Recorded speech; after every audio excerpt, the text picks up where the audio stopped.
Welcome to the Eclectic Gamers Podcast. Today is Sunday, April 4th. This is episode 138. I'm Tony. I'm Dennis. Oh, Tony, there's so much to do. But first, happy birthday. Thank you very much. We're actually recording on my birthday. Mm-hmm. So we normally wouldn't do it, but we all forgot. I even forgot. One of these days. You old. I's old. Well, I'm younger than you, so. That's true, but I didn't forget my birthday. But one of these days, we will record a podcast on April Fool's Day, and it'll be fun. Oh, yeah. We've had so many great ideas on what we would do. The stars have not yet aligned. But yeah. When they do, it's going to be epic. It'll be amazing. Granted, we'll probably be like in our 90s. Now, recording podcasts in a rocking chair. When we get back to able to record in person again here soon, I think we should do a video one. It doesn't have to be an April Fool's, but I think we should do straight down the left outline. We basically do the straight down the middle pinball show, but we just do it better. Oh, yeah. And we put it out on our YouTube. All right. Makes sense to me. I think we do an entire episode of what I will call That or This, where I'll say, we'll go through, like, would you pick that pinball machine or this pinball machine? And it will be better than theirs. It'll just be better. It'll just be better. Because we're better. That's all. And we'll throw it up on our YouTube, and everyone will be like, pinball Yay! Version of FMK. Mm-hmm. And everyone will be like, yay! And they'll be like, where are the ads? And it's like, well, our YouTube, we don't have enough people on it to monetize it. So there are no ads. There are no ads. Even better. It's ad-free. Ad-free. Delay-free. Lighting-free. Mod sponsor-free. You don't even need ad block. Free. Special effects free. Yeah. No, I mean, I ain't going to all that trouble. We ain't dropping all that work. So, what's been going on, Tony? Before your birthday, what's been going on? Before my birthday, what's been going on is I have, you know what? I've not even really played a ton of video games. I've played some. But I've mainly been reading. I've gotten with the whole you can't see people, yada, yada, yada. Almost all of my birthday presents have come to me via mail, and I got most of them like a week ago. So I've been reading books, like actual physical books that I got for my birthday, plus reading books just like on my Kindle like I normally do. And I've just been kind of, I won't say offline. I've played, but not like I normally do. So but you've been staying busy. Yeah, I've been staying busy, though. Like I finished reading Mr. Mercedes, which, hey, a Stephen King novel that has nothing supernatural in it is amazingly interesting. It was a decent detective novel. I guess it's a detective novel. I guess that's how it will qualify as. But it's a trilogy. I'm reading the second one of that trilogy now. And I read some other stuff, some coffee table books, and a couple nonfiction things. And I got a novella that just dropped in the mail, so I need to read it. And yeah, it's been real calm. So, what have you been up to? Well, I actually continued reading in the Dune series yesterday. So I finally picked that back up. I hadn't probably read that in over 2 months. Yeah. And I had it right on my little shelf, and I just sit right beside me, but I just hadn't been reading it. Which book are you on? I'm still on the fourth one. Yep. When I did that reread of the first one the other month or two ago now, but I haven't gone any farther past the first one. And I'm still working on Assassin's Creed Odyssey. I was playing that this morning. It's just, there's so many quests. I don't usually make a lot of progress during weekdays on it. So it's kind of like, that's what I play sort of Friday through Sunday. Right. So anyway, I've been pretty consistent with that. It's just, it's such a large game. It's just taking a long time, but I'm making good progress in that. So that's pretty much it. So yeah. I think we can probably just get right into our topics. We can. So in pinball, just a couple of things. First, congratulations. The TWIPYs were held prior week. prior weekend. So congratulations to the winners of the TWIPYs. I don't think we need to go over the results or anything, but I just wanted to go ahead and say that. I did like when they put out their thing that said exactly how many votes everybody got. Well, that only listed how many first place votes everyone got. Right. And then the percentages were the actual, like what I think, quote unquote, real value. Yeah. So I think that confused a few people, but I liked having that as something to look at. That's something I did like. Yeah. Because they've not done that before, as I recall. Jeff has released the results last year. He did on. He did. Was it last? He did on do it Pinside. last year also. It wasn't on the website at the. I don't. It was just on Pinside. Well, that explains why I didn't see it. Maybe they did. Well, I apologize to Jeff if I'm incorrect. However, I do remember him releasing information on the breakdowns on Pinside. Historically, he didn't release the breakdowns on the favorite categories. I think he had some concerns, if I'm remembering correctly, about how people might react. Like, would it make people feel bad if they saw they got a really low percentage? But there was so much demand to know that in 2020 for the 2019 results, he did end up putting those out on the Pinball forum. Right. So now and I think that it's fine to release that. If there's drama, and I think that there is, and I've weighed in on that, my opinion on that's pretty well known. But if you're going to do the drama comes from doing the favorites outright. So if you're going to do it, I don't really see much in the way of additional harm of releasing what the breakdown is. I mean, most of the people are probably pretty pleased that they got nominated. I mean, you look at, even if you were like 10th podcast, that's still higher than Eclectic Gamers was when we didn't even get nominated. So you see, it's like, it's still good. Yeah, it's still good. Yeah, you got a good number of votes on your Italian bottom.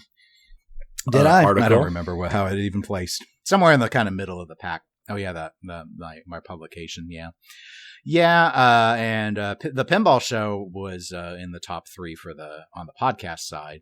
I actually wasn't surprised at that, but we hadn't solicited. We didn't ask anyone to vote for the show or anything. So it was nice that people enjoyed it. But anyway, I just wanted to note that is now done, and I think that is pretty much the end of award season. I'm not sure if there are any other pinball awards coming up, but if we hear about them, we will let people know. Yeah, because that's going to require somebody to create a new one. Well, and they might. I mean, there were the reach-arounds this year. We had the Pinball Industry Awards. You have, Pinball News always gives out a Game of the Year award. Stuff like that. Some of those are more fun than others, I suppose. Like the reach arounds. They're a little more tongue-in-cheek, one would say. One might be able to judge that from the name of them. But in darker news, I have a deeproot update. No. Yes. So this is the latest fortnightly drama. So I have a link in the show notes to the letter, the purported letter. The link is to Pinside. And someone pasted this in. So I'm calling it the purported letter because I do not have the official documentation from deeproot, so I cannot guarantee that this actually came from deeproot. But my understanding is there have been multiple reports saying that this is what those who have purchased Retro Atomic Zombie Adventureland, who have pre-ordered it, or what we commonly refer to as Raza, have received. So I believe it's authentic, but I just have to note that it wasn't a screenshot. This was like someone typed in the text or pasted the text in. So anyway, just FYI. But I'm going to go ahead and read it, Tony, so that we all have the context of this. And obviously, for those that haven't been following the story, Raza has been missing deadlines in terms of when it was expected per the company Deeproot's own predictions as to when they were going to ship them. So here's what it says. Dear Raza customer, we hope all is well. As promised before, we want to provide a timely update about where things are now.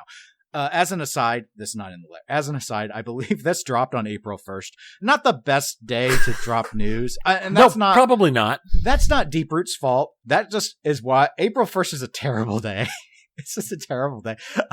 So I still remember, and I think every year, the IFPA, International Flipper Pinball Association, now always does a joke on April 1st because that was the day they announced the dollar fee, and everyone thought it was a joke, but it wasn't.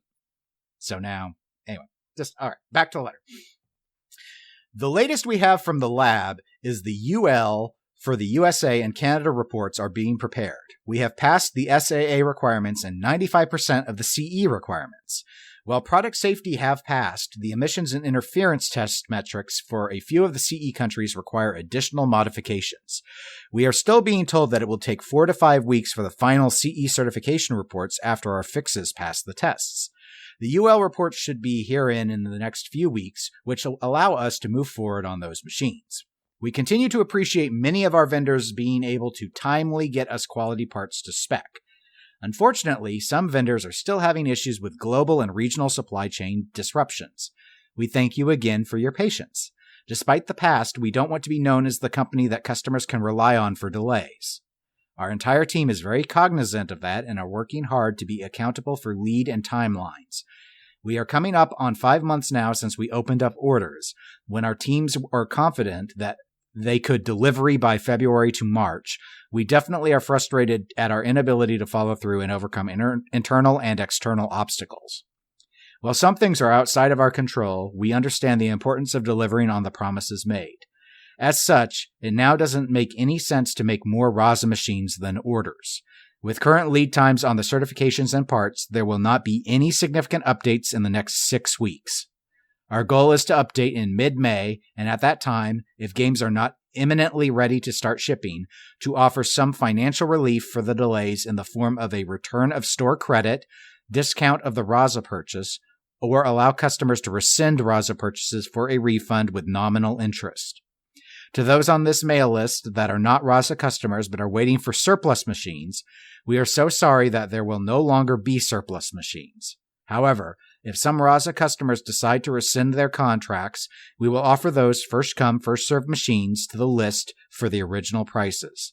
Please do not contact us about this yet.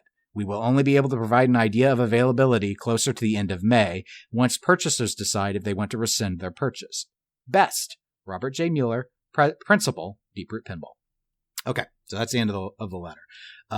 It seemed to be fairly rapidly written, like where I tried to say, I didn't make modifications. So where it sounded like I said the wrong words, I believe that's because they were written wrong. So there were a few minor issues in the write-up. But Tony, okay, so we're going to wait another 6 weeks for the next news update. This obviously was out on and is being discussed on Pinside. I had more than one person contact me that Kerry Hardy had a YouTube video talking about this. He was one of the Deep Six. Those are the 6 people that went down and got to tour the facility many months ago, and find out what was going on with the development of RASA and Deeproot Pinball as a whole company. And so I figured we've noted a few of the delays being announced all throughout this year, 2021, but we haven't spent a significant amount of time since the start of the new year talking about this. In a way, I'm not too surprised.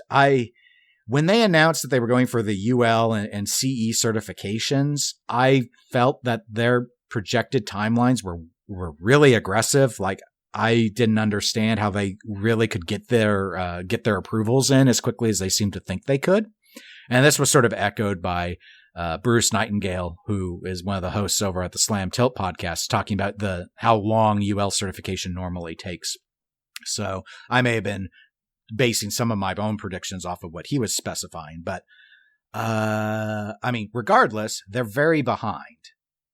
As was noted in the email, this letter indicates that they had come up on 5 months since the orders were open. And remember, before all of this, even though there were a lot of delays versus their own self-imposed deadlines, they hadn't taken anyone's money, but they have people's money now.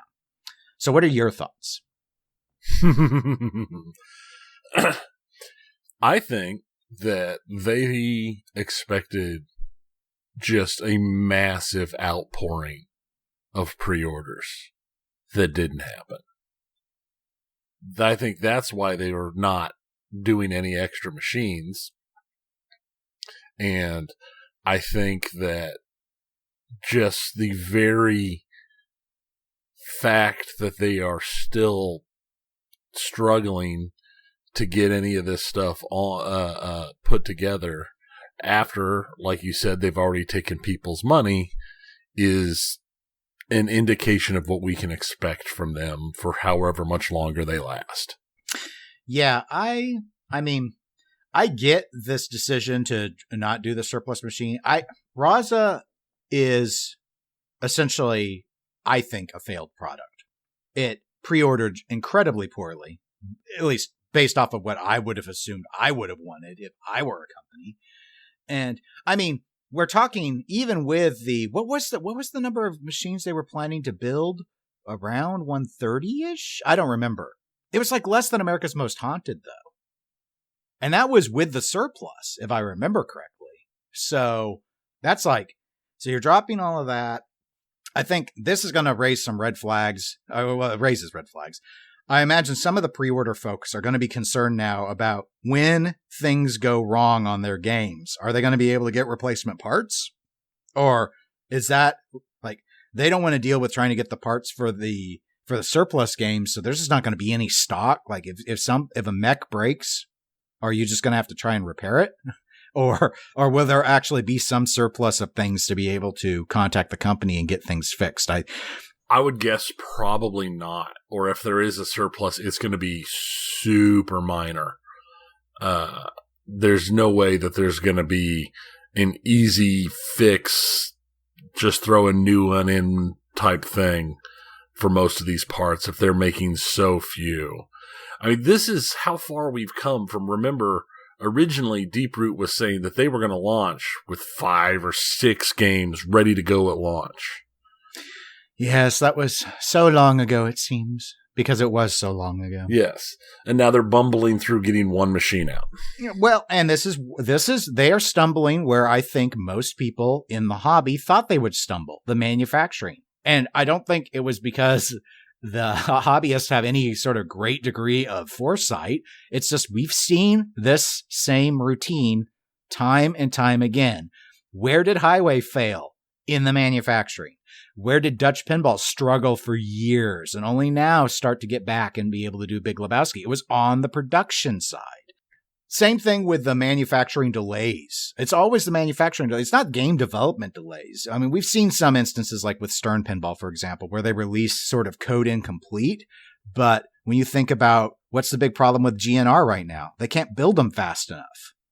Stern being behind by 5,000 games. That's because they can't, it's not games that haven't been announced yet. It's stuff, they just can't build them fast enough. Right. And, you know, that kind of brings up an idea or a concern. Won't say a concern, but you would think that with how long they've been pushing Raza and how many people they have or had, I'm not actually sure of their current number of employees, that they should have another game ready. If manufacturing is the only holdup, and they had so many designers on board designing games, they should have another game that's at the end of the design phase. And I think they do. But if the same supply chain disruptions would impact that, it's sort of what good is it? What good is it if Barry's food truck is ready to go if they can't get pin bars built? Yeah. Because they're kind of stuck. I mean, they're just waiting. I mean, if I were Deeproot, part of me would be like, where I think this letter suggests that they're going is, all right, sigh. Raza is a failure. We have to pull the plug. We're going to ship out the ones to the people that bought them, but we need to just move past Raza. We've spent way too long on Raza. The theme isn't attractive to anyone. And the return of J-pop clearly isn't enough of a motivator to sell games, at least not for a brand new company. So we need to move to something else. We need to get new excitement. But if all of this is true, and I don't see any reason to think it's not, that they really do have supply chain disruption challenges. They're stuck. They've outsourced so much that they can't build anything. They couldn't build, it doesn't matter if it's Food Truck or Goonies or any other game, any other design. I think Robert has 5 or so. I think they have 5 designs ready to go. I think they do. But what's the point? It's no good. They can't build any of them. Right. And at what point how long can they continue to pour out this kind of money with no product? I don't know. It depends. I mean, the one thing that Deeproot's always had versus a lot of the other startups, any of the other startups I can think of, is they seem to have a largesse of capital that they've been able to access. But it's like, I just wonder how long. I mean, when is it not worth it anymore? When do you just go ahead and say, okay, it didn't work, we failed, let's give up? And I think that's the question. And are they there yet? I don't know. I've got a track record of being really bad about assuming when somebody's going to completely fail in pinball, because there's several companies that I thought were going to close the doors, and they're still somehow hanging on with torn and bloody fingernails. But I think if they can't get another game out, well, if they can't get Raza out, if they can't sit down and get the 100 and some odd games built and out, why would you expect them to be able to get the next round of games out for whatever the next theme is? If it's the meme-tastic food truck or Goonies or any of the other things that they have teased. Well, this is the challenge I think that any new manufacturer faces in the hobby. I still remember when we had one of our, at the time, area operators who was talking to me about how he had played Dialed In and Houdini, and he preferred Houdini, but American Pinball was new, and he was really concerned what would happen if he bought the game and they went out of business and then there was a parts issue. And so he routed Dialed In instead. And so this is just something that it's unfortunate in a lot of ways, but any new manufacturer is always going to have this greater degree of skepticism. I think, most of us, except for those who are, and obviously the hobby's bringing in new people all the time. So there are people that don't know the lessons of the past that, like, you and I were in the hobby. We remember when Highway folded. Yeah. But not everyone does. And I've seen some people discussing whether or not were we warned about deeproot? Most of us who were around and saw what happened with Skit B and Highway and Dutch are familiar with knowing that you have to be skeptical with any new startup in this hobby. It's just the manufacturing has tripped up so many that you know to be prepared for that. Even those that have been successful have struggled with the manufacturing.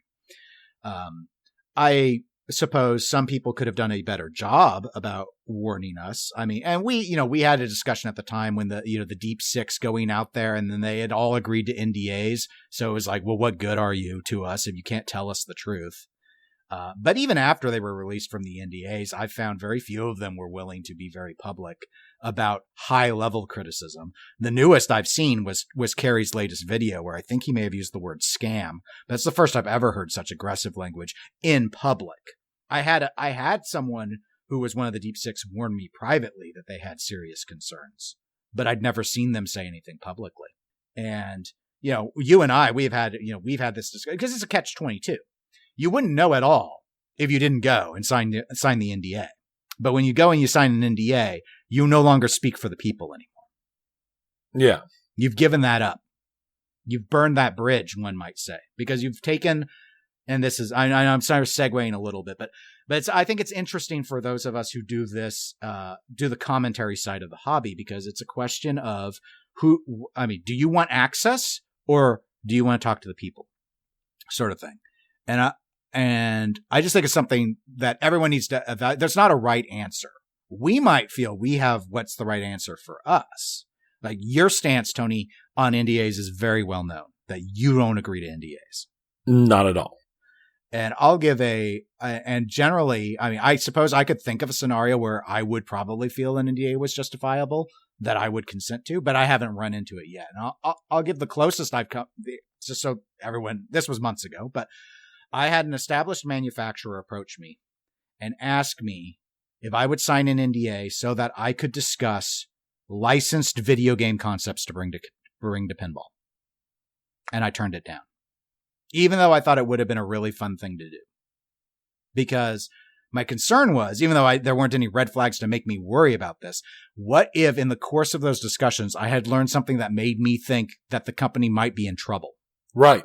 The NDA would have completely paralyzed my ability to report that. So I just couldn't do it. I mean, I have signed NDAs in the past, but it's always been when I've been like part of a larger, like beta testing of a game type thing. Mm-hmm. Where they have a known end date and it's not the same level deal as what these type of NDAs would be. Right, because in that case, all you're going to experience, that's where you have to evaluate them in context. And I think a lot for the Deep Six, I think their assumption was they were going to get to see the facility and the NDA was just going to be for a few days. And ultimately it did get lifted. I believe that I recall Robert pulling the NDA at some, it took a while, but eventually everyone was sort of relieved from that burden. But at the time, we remember how weird it was because all these people went down there and then there was no news and then there was a leak and then TWIP put out a piece after the leak happened and which was the official kind of thing. And everyone was just sort of everyone who went was just sort of reading that article to us on on the interviews or shows that they did. It was just everything with Deeproot is, in a way, it's playing out kind of how we've seen it play out with other entities before.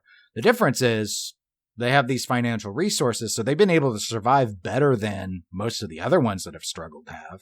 But I just don't know. I don't see a happy end game here. And I will say this, and I really respect a lot of the people who work at Deeproot, but I am getting a little tired of people saying, because so-and-so works at Deeproot, I have faith in them. I do not. It would be like if I worked at Deeproot and let's say some of you liked me, why would you think that me being there somehow meant that the company was stable? Like, what do I know that would make you think that like somehow I have that degree of sophistication, that I'm just like the barometer of pinball manufacturing success? Like Tony, look at how many predictions I've had wrong. Yeah, I mean, it's just one of those things. Just because you like somebody doesn't mean that A, they've made a good life choice. B, that their very existence with a company means that it's a good company. I mean, how many halfway decent people worked for, Enron? How many good people have gotten pulled into the what do you call them? The pyramid schemes over the years? How many halfway decent people have you suddenly gotten a message from wanting to talk to you about their essential oils, and then you have to delete them as friends? Yeah. I mean, I still remember on the forums when people had faith in Kevin Kulik with Skit B and were defending him because they believed in him. They believed he was serious. They believed he was honest. And it didn't work out. And, and we get it wrong. People get it wrong. I don't judge those people for believing. I guess I judge a little bit, but I understand how, I'm not saying they should have known better. It's just, you need to understand just because that they're designers at Deeproot that you like, that doesn't mean that means the company's going to succeed. It's just, and we've seen that time and again. So anyway, it's unfortunate. I guess we'll find out in mid-May, what the status of all this is. I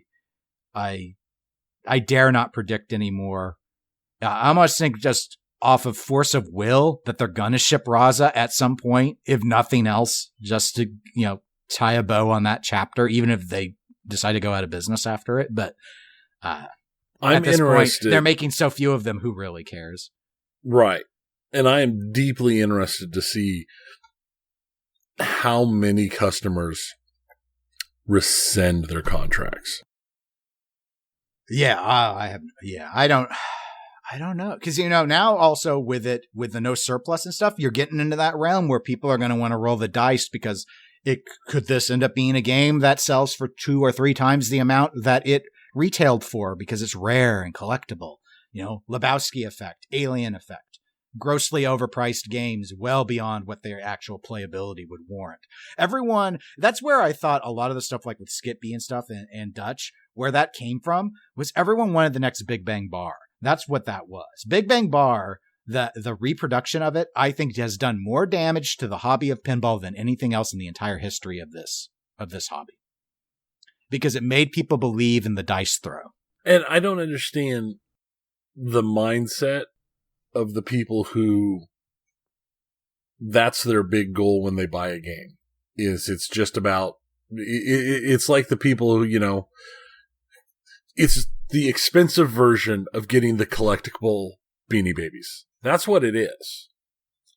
It's the same thing. Anything when you pick it up, less about your personal enjoyment and more about what it can get you on the back end.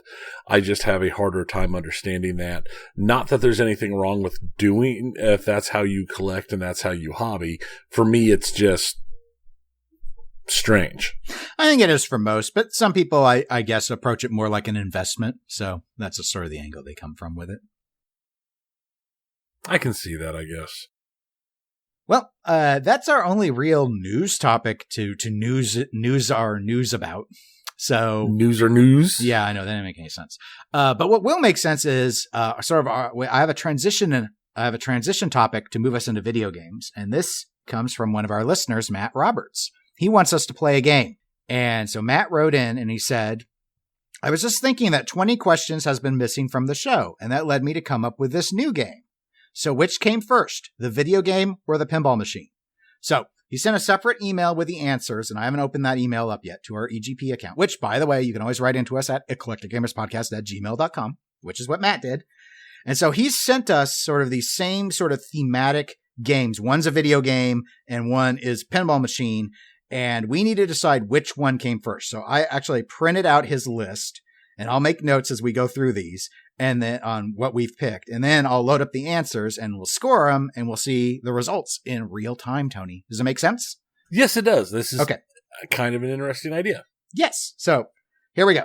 So the first one is, which came first, the Beatles Rock Band or the Beatles Gold Edition Pinball Machine by Stern? Well, that's the Rock Band. I agree with you. So let me put our initials under that one. All right, next one.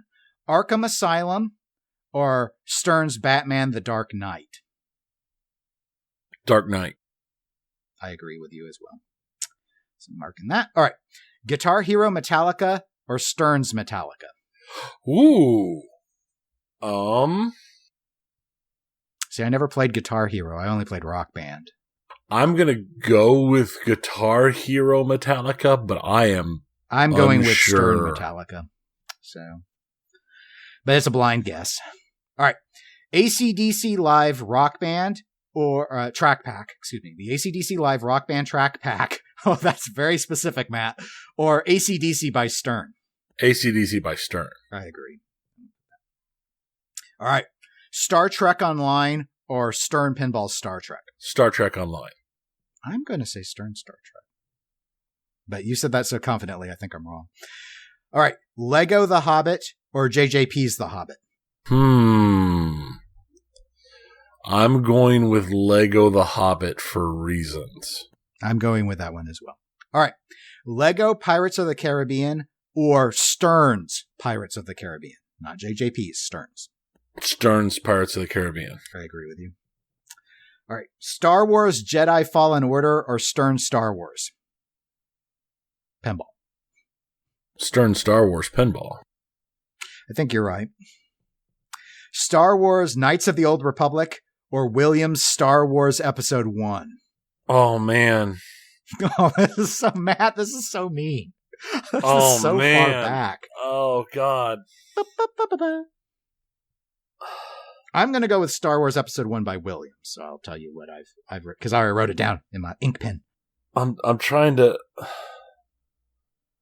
I'm going to agree with you. I'm going to go with Star Wars Episode 1 by Williams. Okay. NBA Jam, the arcade cabinet version, or Bally's NBA Fast Break Pinball? Fast Break. Okay. I'm going to go with NBA Jam. All right. Jurassic World Evolution or Stern's Jurassic Park? Evolution. That's what I will pick as well. All right. The Lord of the Rings Online or Stern's Lord of the Rings? Stern's Lord of the Rings. I agree with you. All right. Fester's Quest or Bally's The Addams Family? Wow. Wow. I've heard of Fester's Quest, but I've played Fester's Quest. I'm going to go with Fester's Quest. I'm going to go with Bally's Addams Family. All right. Revolution X or Stern's Aerosmith? I don't even know what a Revolution X is. I'm going to go with Revolution X. I'm going to go with Revolution X as well. Okay. Indiana Jones and the Emperor's Tomb or Williams' Indiana Jones, the Pinball Adventure? Emperor's Tomb. I think you're right. So I'm going to agree with you there.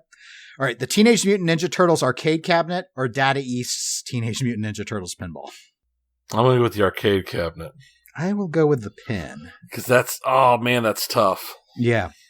All right. Tron Evolution or Stern's Tron Legacy? Tron Legacy.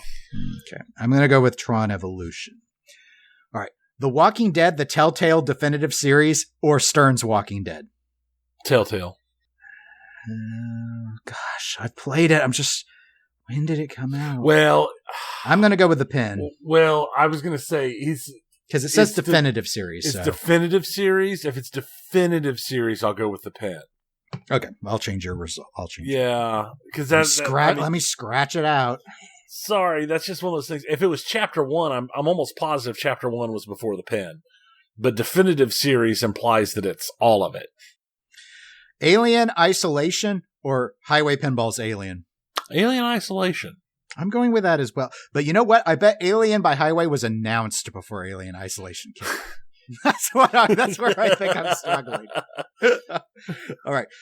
Super Mario Brothers 3 or Gottlieb's Super Mario Brothers Mushroom World? Mario Brothers 3. I think you're right. X-Men Legends or Stern's X-Men? Ooh. That's tough. You know, one of these is going to be one of the ones where we're going to go, that's tough, and then there's going to be like a 10-year difference between them. Yeah, it'd be like, no, it wasn't tough at all. We're just bad. I'm going to go with X-Men Legends. Yeah, I think I agree with you. Okay. Terminator Resistance or Williams Terminator 2 Judgment Day pinball? Terminator 2 Judgment Day. I'll agree with you. I don't remember Resistance. Transformers Rise of the Dark Spark or Stern Transformers? I never put a Dark Spark. I might have. I've heard of it. But I'm going with the pinball I played machine. War of Cybertron and the straight Transformers beat 'em up thing, and I will go with the pinball machine. Okay. The Simpsons arcade cabinet or Data East's The Simpsons pinball? The arcade cabinet. I agree. A Nightmare on Elm Street by LJN or Freddy, A Nightmare on Elm Street, Gottlieb's pinball machine? LJN. I'm going to go with the pen. I don't remember LJN. GoldenEye 007 for the Nintendo 64 or Sega's GoldenEye pinball machine? GoldenEye on N64. I'm going to go with the pen. Spider-Man for the Atari 2600 or The Amazing Spider-Man by Gottlieb? Oh my God, Matt, this is so mean. This is evil. I don't remember Spider-Man for the Atari. I'm going to go with the pinball. Yeah, I am too. Junior Pac-Man arcade cabinet or the pinball machine Baby Pac-Man? I'm going to go with the pen, Baby Pac-Man. I'll go with the cabinet. Okay. All right, that's it. That's all of them. I think they're like 20 that was here. rough. Holy all right, crap. So let me load up his answer email.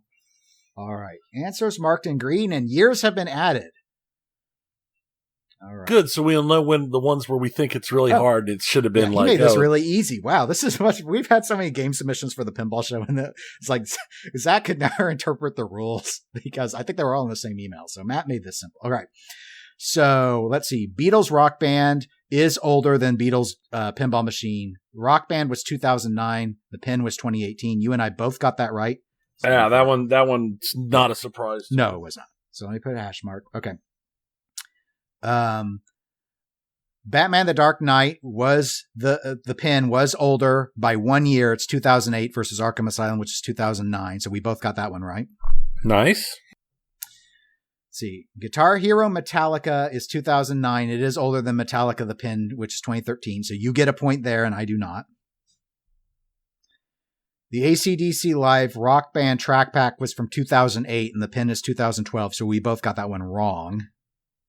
Oh man, was Rock Band Live that long ago? I thought it was newer than that. You did get Star Trek Online correct. That was 2010, and the pin was 2013. So I was. Yeah, I remember that because I played Star Trek Online pretty much immediately after it launched. You said it so confidently; it was really stupid of me, especially since I picked second. But I still did it. All right, Lego The Hobbit was 2014, and the pin was 2016. So we both got that one right. So I hadn't marked yet. All right. So next, let's see. Lego's Pirate of the Caribbean was 2011, and the Pinball Machine from Stern was 2006. So we both got that one right. Nice. I thought the Lego game was a lot later. The Star Wars Pinball Machine was 2017, and Fallen Order was 2019. Yep. Yeah, I was pretty sure about that. So we both got that one right. Let's see. Knights of the Old Republic was 2003, but episode 1 was 1999, so we both got that right. I knew episode 1 was 99. I didn't know when Knights was, but I thought it was in the 2000s. So. Let's see. NBA Jam Arcade Cabinet was 1993, and Fast Break was 97, so I got that one right, and you did not. Jurassic World Evolution was 2018, and the Pinball Machine was 2019, so we both got that one right. Lord of the Rings Online was 2007, but the pin was 2003, so we both got that one right. Fester's Quest was 89, and the pin was 92, so you got that one right, and I did not. Revolution X was 1994, Aerosmith, the pin was 2017, so we both got that one right. Revolution X. Indiana Jones and the Emperor's Tomb was 2003.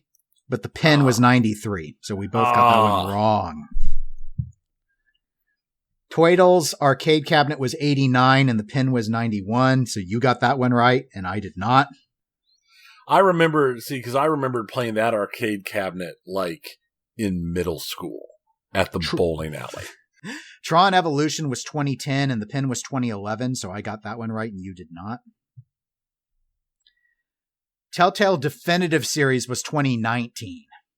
So Walking Dead Pinball was 2014, so it was good that you changed your vote. So yep. We both got that one right. Oh, that's what got me was when I thought back to the definitive. It's like, well, wait a minute. Definitive. Yeah. Is definitive. It's very definitive.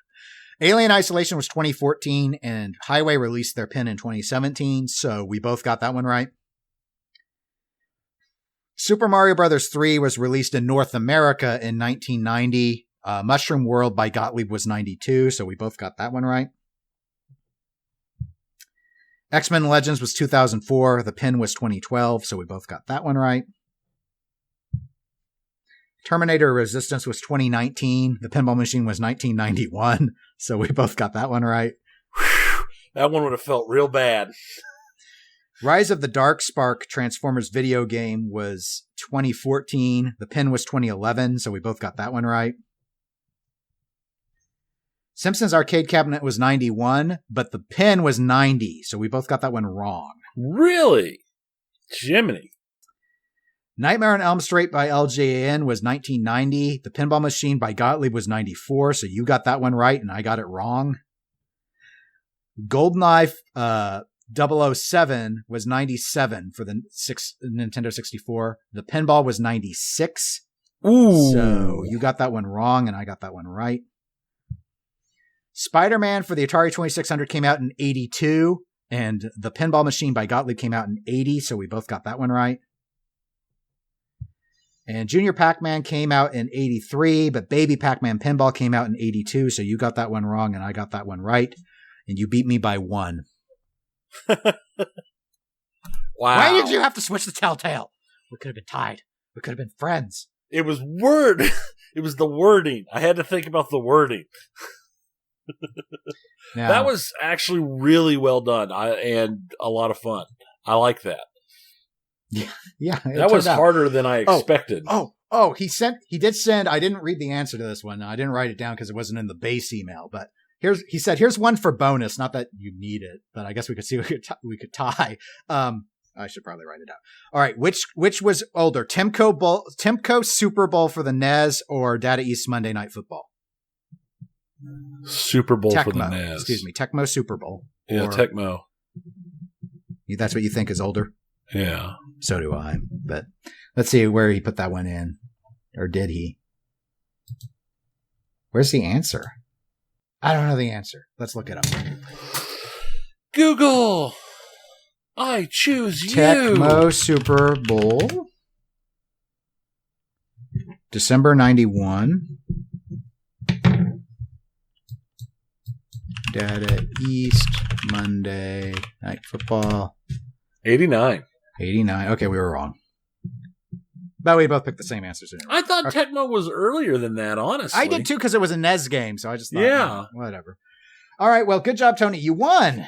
Woohoo, I won something. You won this. You won this video versus pin. I thought I was going to lose by more. I was doing so bad at first. Oh, okay. Well, thank you, Matt, for that game. And Tony, I think you're now well prepped to take us into the video game segment. Hold on just 1 second. That's where we got Tecmo Bowl and Tecmo Super Bowl are two different games. Tecmo Bowl was 87. Tecmo Super Bowl was 91. Okay. We were both thinking of the older game.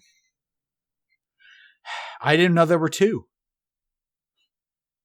I don't know if I ever played Tecmo. I've heard of it. I played Tecmo. Of course you have. You've played everything.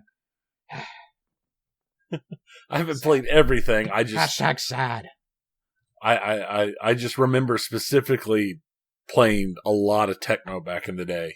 That was the football game the first one I really recall playing. Well, do you plan to play a lot of Lego Star Wars: The Skywalker Saga? Not anytime soon. Why not? Because they decided that it's not ready yet, and it'll be ready when it's ready. They didn't go so far as to actually say that. The developer did put out a thing. They were planned for a spring launch for the Skywalker Saga, and they put out a note that it's not ready. It will not make the planned spring launch, but they did not give a window for the actual launch. So it is just an indefinite delay at this point.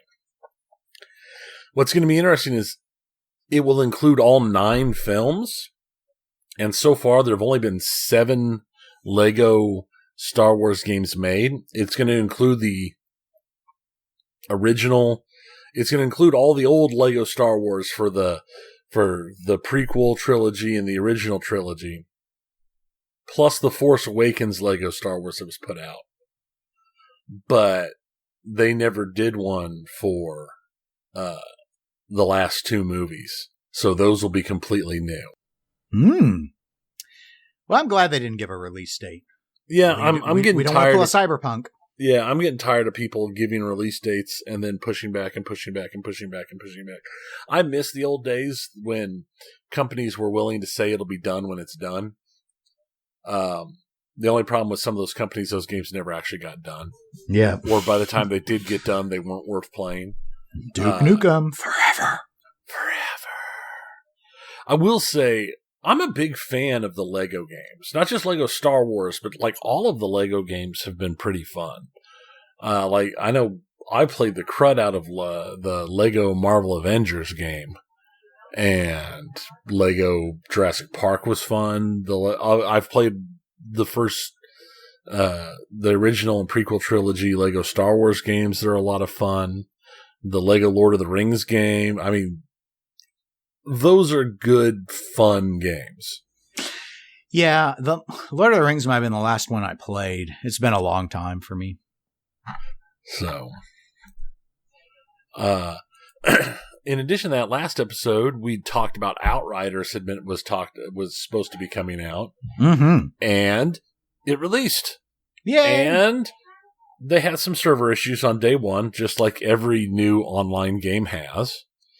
And they've been having some issues with connectivity, with people sitting in the title screen waiting to connect to the server, or with people who are actively playing losing server connection and being kicked off even when they're solo and not in open PvP areas, so there's no need for them to be online.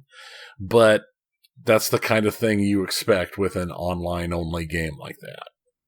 Mm-hmm. The initial reports from the couple people I've talked to who've actually played it is that it's really enjoyable. I will be interested to see if that holds. My new meter stick for games like this is Avengers, so we'll see how it does compared to that. If it continues to have ongoing players, or if it has that rapid drop-off that tends to happen. But we'll just have to see. In addition to all of that, again, kind of referencing what we talked about on the last episode where we were talking about games being abandoned. The game that a lot of these these companies that are not abandoning their games, they're trying to pull together with and match up to. No Man's Sky has put out another update that basically lets you do an amazing race style expedition where new players are all dropped in the same place, and then there's they're given a chart that lets them go and hit milestones to complete along the way as they race towards a finish line. Oh, so they've really done a ton of support to that game. I'm amazed at the amount of support. And here's the thing is, I haven't put a ton of time in it, but the last time I put a decent amount of time in it was like 2 or 3 major updates ago. And that game had actually come along to being fun compared to what it was when it launched. Because it has gone from being the whole meme joke terrible launch to something that's at least decently playable. So, I don't think it's ever going to pull this kind of numbers or desires or hopes for what it was originally, but it's still being supported. It's still being fairly well, not still. It's now being fairly well looked at and reviewed compared to what it was when it launched. Yeah, everyone that I know of that's gone back and played it or has played it after the significant updates hit have indicated generally positive to highly positive statements. I haven't heard anyone be negative about what it is now. Yeah. So it is, I think, it's just kind of that dream example of what a failed launch could be. Right. Because it's so rare to see someone. I mean, what other examples really are there? The only thing that really jumps to my mind is Square Enix kind of completely redoing Final Fantasy XIV and relaunching it. Right. And that was a very successful relaunch. It's still out there and pretty popular. Mm-hmm. Yep. For that type of game. Right, because that is an MMO. Right. And what used to be such a large and powerful group of games at this point is basically just Final Fantasy XIV and World of Warcraft. Yeah. Pretty much everybody else has died or gone to the free-to-play style. So with I just don't think that MMO format is something that's, I think it had its time. I mean, there's still some games out there that have some similarities to it. EVE Online, which is a game I would totally play if I didn't have, a family, a life, and a job. Or, I know a lot of people are playing ESO now, But as I recall, ESO is free to play at this point. I don't know. Yeah, I agree with you, though. MMOs had their time. I think most developers have found that there's more profit in free to play and doing things to land whales than to have these subscription services where people are very demanding in terms of how many updates you constantly need to put out to justify doing the subscription fee. Yeah. ESO is a buy to play model. So you purchase the game and then there's microtransactions to maintain the game. Or there's microtransactions within the game. So, yeah, that's, but like I said, I've not played a lot of games and I've just not recently. So, I will next episode let the players know about this brand new game I'm getting ready to play. It's cutting edge. It's top of the line. Probably never heard of it before. Age of Empires 2. No, I didn't download it from LimeWire. Game Pass hype. Game Pass, which I thought I'd turned off, but apparently I didn't when I noticed it on my credit card bill. So, it's like, oh well, I'll go ahead and use it since it's active.